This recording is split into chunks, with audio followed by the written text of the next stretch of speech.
change the world? Start off by making your bed. If you make your bed every morning, you will have accomplished the first task of the day. It will give you a small sense of pride, and it will encourage you to do another task, and another, and another. And by the end of the day, that one task completed will have turned into many tasks completed. Making your bed will also reinforce the fact that the little things in life matter. If you can't do the little things right, you'll never be able to do the big things right. And if by chance you have a miserable day, you will come home to a bed that is made,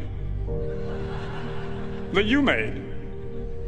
And a made bed gives you encouragement that tomorrow will be better. To pass SEAL training, there are a series of long swims that must be completed.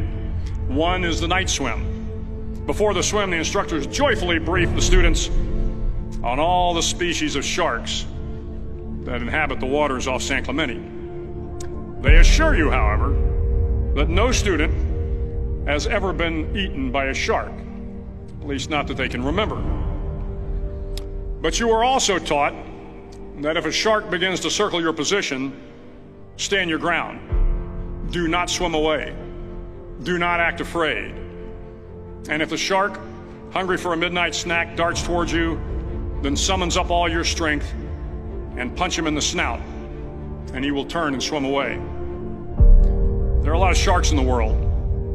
If you hope to complete the swim, you will have to deal with them. So if you want to change the world, don't back down from the sharks.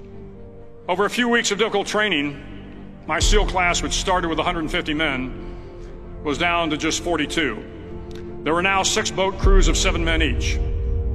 I was in the boat with the tall guys, but the best boat crew we had was made up of the little guys, the Munchkin crew, we called them. No one was over 5'5". The Munchkin boat crew had 1 American Indian, 1 African American, 1 Polish American, 1 Greek American, 1 Italian American, and 2 tough kids from the Midwest. They out-paddled, outran, and outswam all the other boat crews. The big men in the other boat crews would always make good-natured fun of the tiny little flippers the Munchkins put on their tiny little feet prior to every swim. But somehow these little guys from every corner of the nation and the world always had the last laugh, swimming faster than everyone and reaching the shore long before the rest of us. SEAL training was a great equalizer.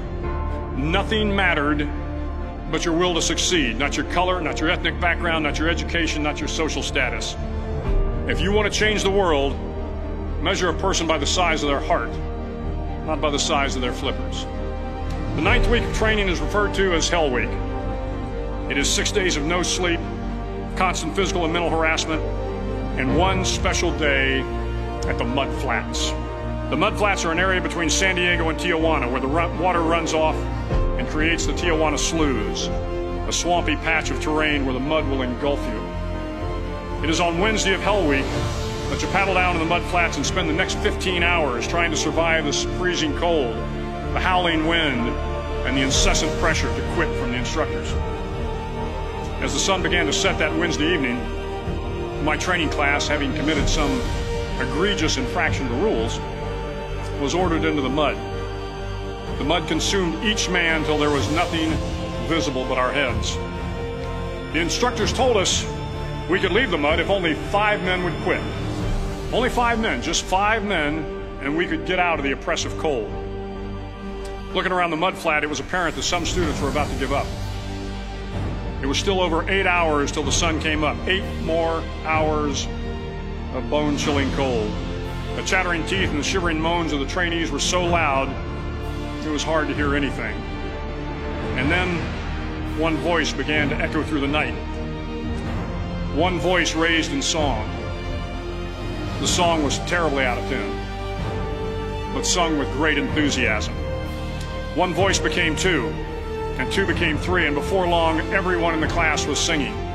The instructors threatened us with more time in the mud if we kept up the singing, but the singing persisted, and somehow the mud seemed a little warmer, and the wind a little tamer, and the dawn not so far away. If I have learned anything in my time traveling the world, it is the power of hope. The power of one person, a Washington, a Lincoln, King, Mandela, and even a young girl from Pakistan, Malala. One person can change the world by giving people hope. So if you want to change the world, start each day with a task completed. Find someone to help you through life. Respect everyone. Know that life is not fair and that you will fail often. But if you take some risks, step up when the times are the toughest, face down the bullies, lift up the downtrodden, and never, ever give up. If you do these things, the next generation and the generations that follow will live in a world far better than the one we have today. And what started here will indeed have changed the world for the better.